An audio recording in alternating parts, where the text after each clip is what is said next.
Yo, what up? All right. We got another one from Mr. Ballin. Another one from Mr. Ballin. And this is inside a Nigerian death factory. Mature audiences only. A Nigerian death factory?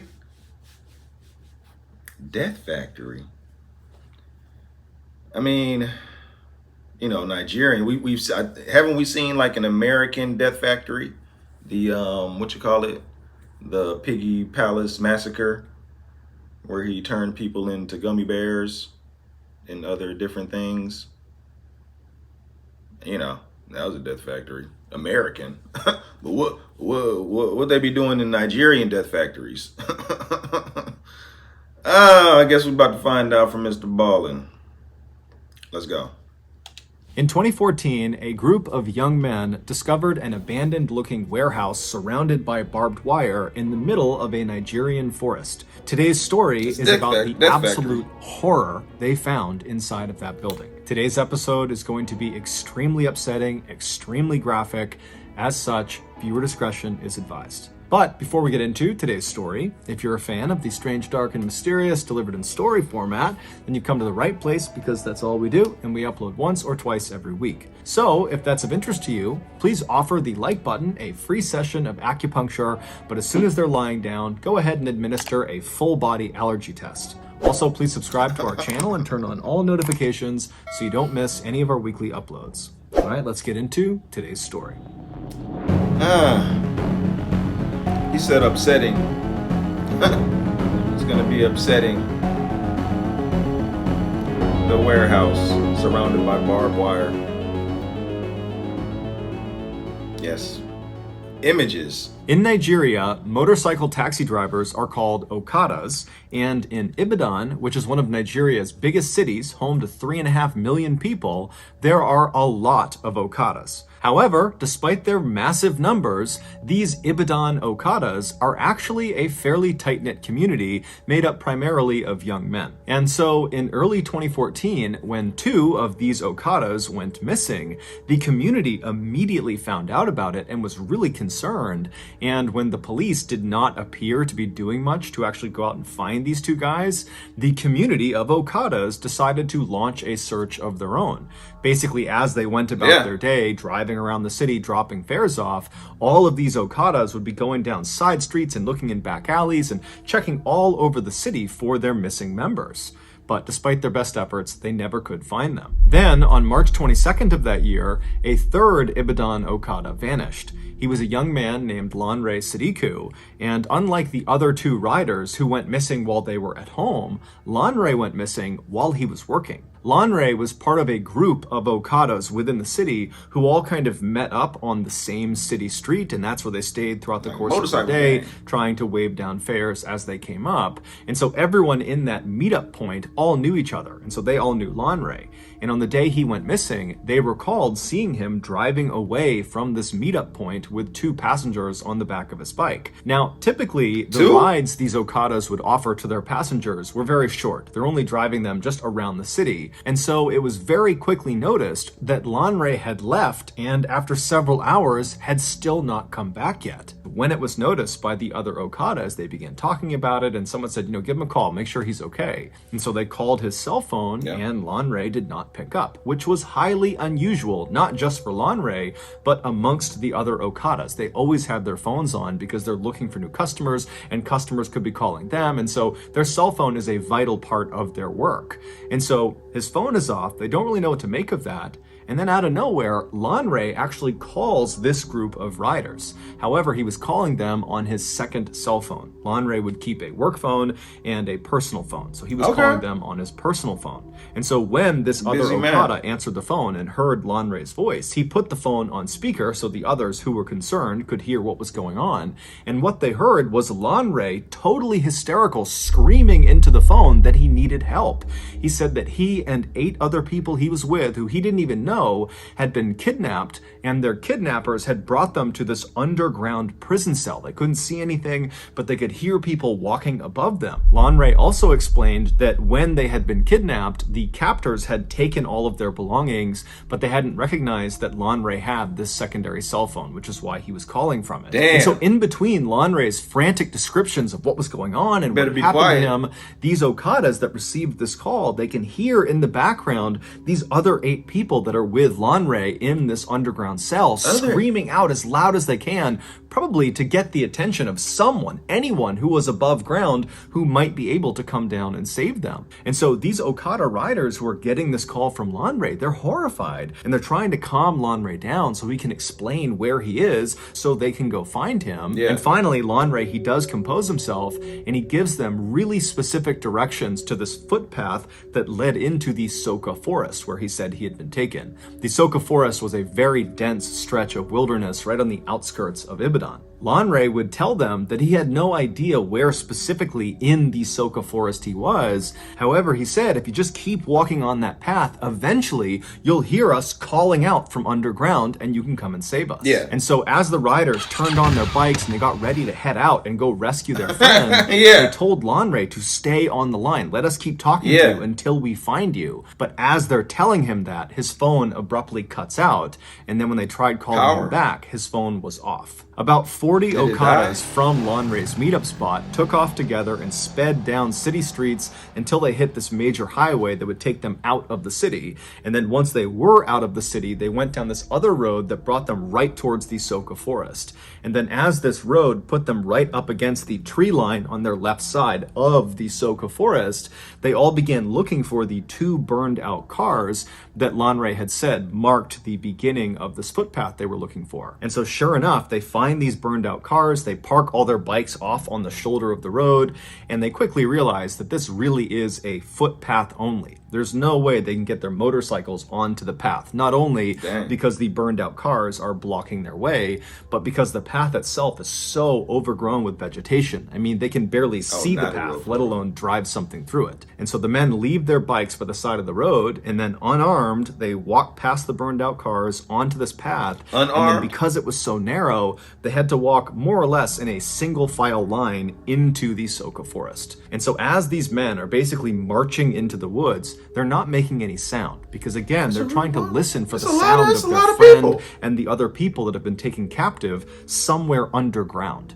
And so they're silently marching through this forest when all of a sudden the guy at the front of the line thinks he hears something way up ahead. And so he holds his hand up to stop the line, and they all stop and they're trying to listen. And then all of a sudden, about 50 feet ahead of them through the trees, this man they didn't recognize suddenly jumped out from behind a tree. He yelled something at them, and then he raised his gun and began firing in their direction. The 40 Okadas immediately turn around and just sprint back down the path, right back out to the road. They hop on their bikes and they peel back out towards the city. When they finally get back to the meetup spot they had all originated from, they realize they can't just leave Lanre and the other people he was with out to dry. They have to go back and rescue them. They considered calling the police, but given the lackluster response to the other 2 missing Okadas, they realized they probably would have a higher chance of saving their friend and the others if they just went themselves. And so the 40 Okadas rounded up another 60 from other neighboring meetup spots, and this huge posse of over 100 men all hopped on their bikes and headed back towards that footpath. Go get Lanre! When they got there, they put their bikes on the side of the road, and this time, when they started walking down that path, they had guns, knives, bats, all sorts of weapons, and they were not trying to be quiet. They were actually yelling like these loud war cries to let the gunmen and any other gunmen in the woods know that there was a horde of angry people that were coming into the woods for a fight. And so as they're marching down this trail, kind of expecting to get shot at any point, it doesn't happen. Instead, after quite a while, they walk out of the thick forest into this huge opening. And right in the middle of this huge clearing is this fairly small river, but it's big enough that it would be very difficult to cross. However, they can see there's a bridge, this kind of crumbling old stone bridge that goes over this river. And then on the other side of the bridge, on the other side of the river, they can see there are 2 dilapidated buildings. The one that is closer to the bridge is this small black shack that has a window looking out towards towards them. And from their perspective, they're maybe 100 feet away from the shack. They can't tell if anybody's inside of this building. And then the other building was much bigger than the shack. It was this huge kind of broken down warehouse that had big, tall cement walls. And then all around it was this huge chain link fence with barbed wire wrapped around the tops. And so this huge posse of Okadas, they come storming out of the forest and they run over to that bridge, which is the one way across. And as they get on the bridge, they're kind of scanning the two buildings. They're not seeing anybody. And then one of the men, they look down underneath the bridge and they actually see Lanre's motorcycle. It's lying on the banks of this river, kind of tucked up underneath the bridge as if someone had stolen it. And so everyone already knows Lanre is somewhere over here. We're going to go find him. And so the men, they get over the bridge, they go to that first building, that black shack, and they open up the door. It's a plywood door and there's no one inside, but the shack is literally stuffed full of hundreds and hundreds of articles of clothing and shoes. And so after kind of looking this over and not really sure what to make of it, the posse moved on from the black shack and made their way up to the fence right in front of this huge warehouse. And when they reach the fence, they're kind of expecting to be met with some sort of resistance. I mean, the last time they were out here, they got shot at. And so they began yelling into the warehouse for anyone in there to show yourselves, come out here. But it was silent. And so one of the Okadas that was part of the posse had brought along bolt cutters as a weapon to use as a club if he needed to. But as it happened, he began to use the bolt cutters for their actual purpose. And he bent down and actually cut a huge hole in this fence to go in and explore this warehouse. And so after a large percentage of this posse had gotten inside the fence line, they began walking around this huge warehouse to try to find an entrance inside. And so as they're walking, the windows that lead into this warehouse, they're too high up, so you can't actually see what's going on inside.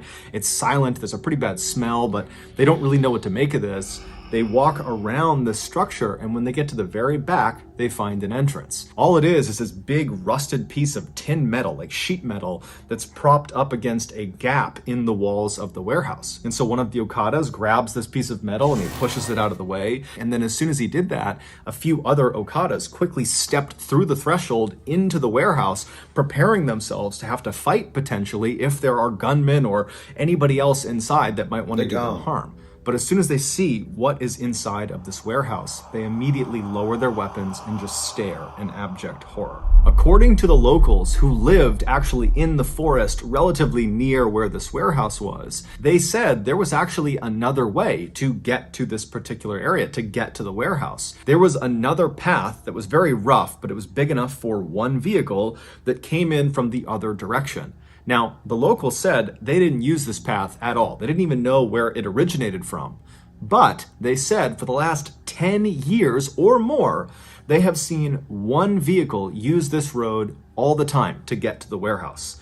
And it was this black Jeep with black tinted out windows. And they said it would typically show up most nights of the week around 8 p.m. And they said it would just go down the road. It would make its way over to the warehouse area. And then around 9:30 p.m., they would hear or see the black Jeep leaving. Now, none of the locals knew who was driving this Jeep, although they knew it was a man. That was really all they knew. And they had no idea what this man did when he got over near the warehouse.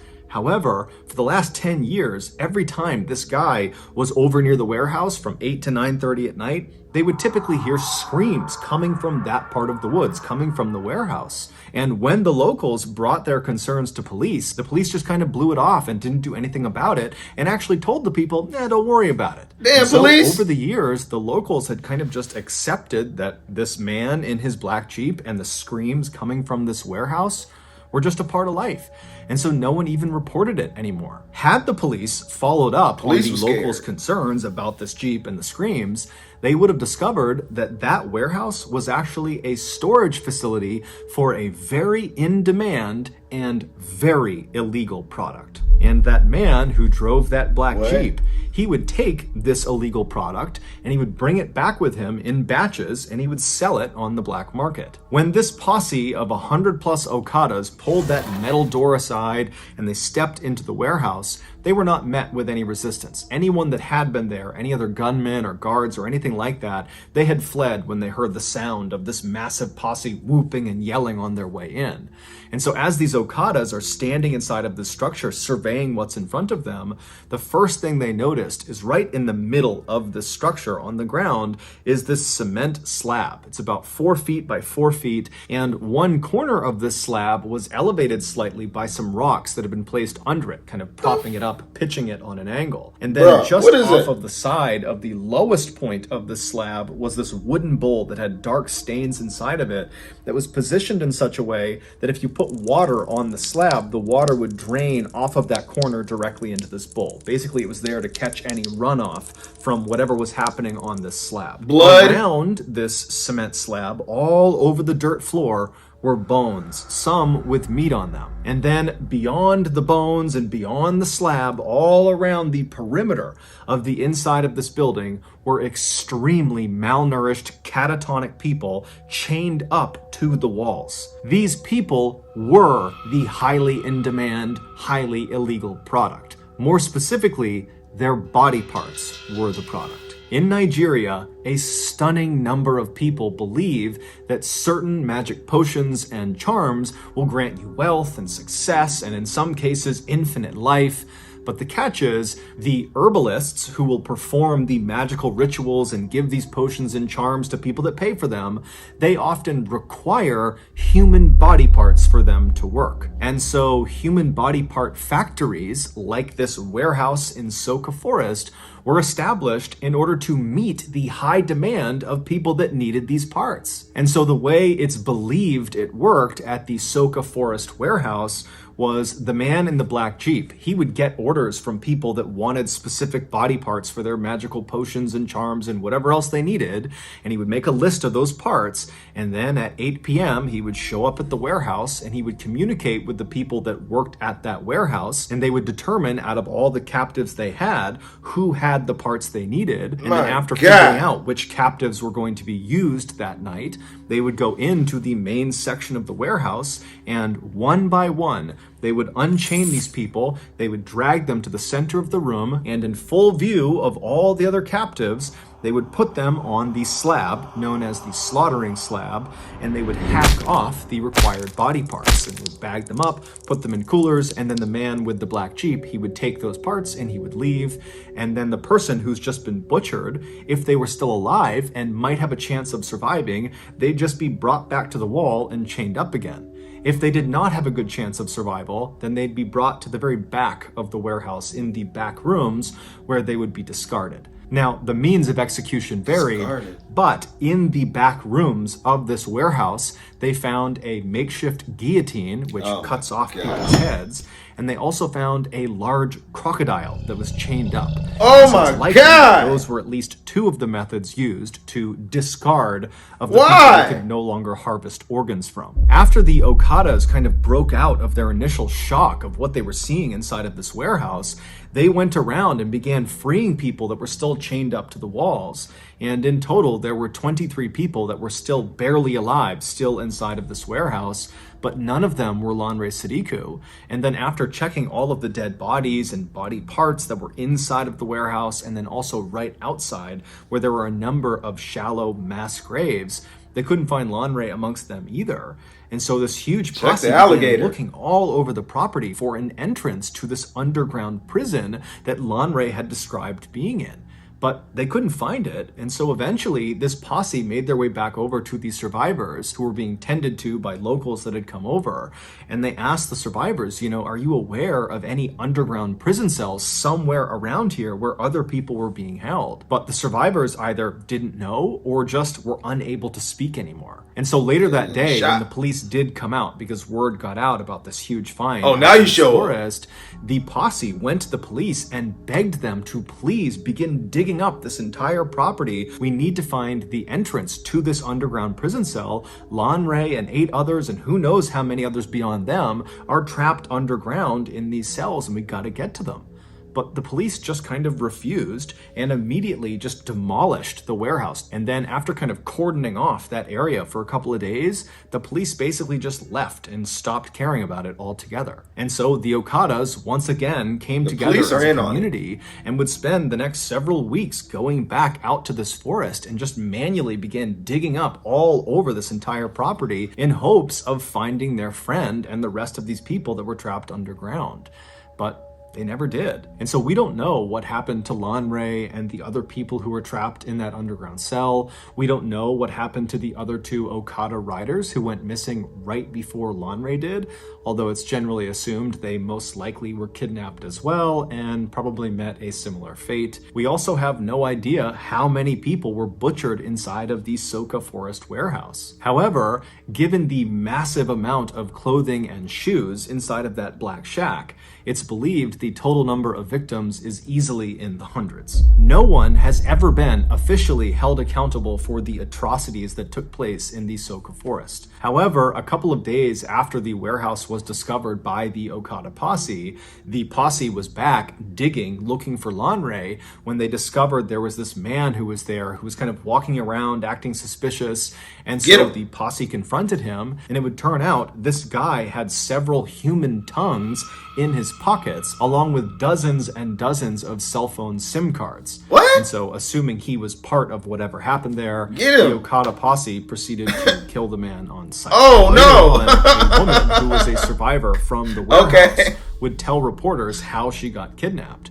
She said she lived in Ibadan, she was well educated, she had a good family, she was just sitting outside of her house when all of a sudden this van pulled up in front of her, and these very official looking men were inside of this van, and they got out and they told her, you're under arrest, you gotta come with us to the police station.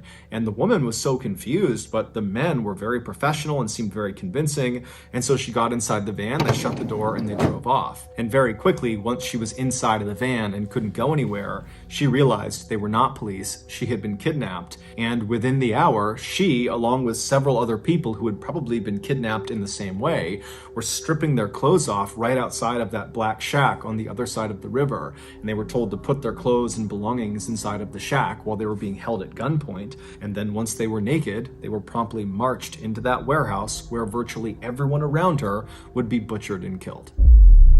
So that's going to do it, guys. If you got something out of today's episode and you haven't done this already, please offer the like button. A free session of acupuncture.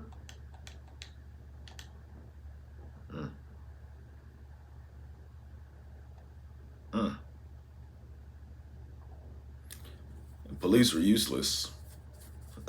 The police, I mean, the police, it seemed like the police were in on it.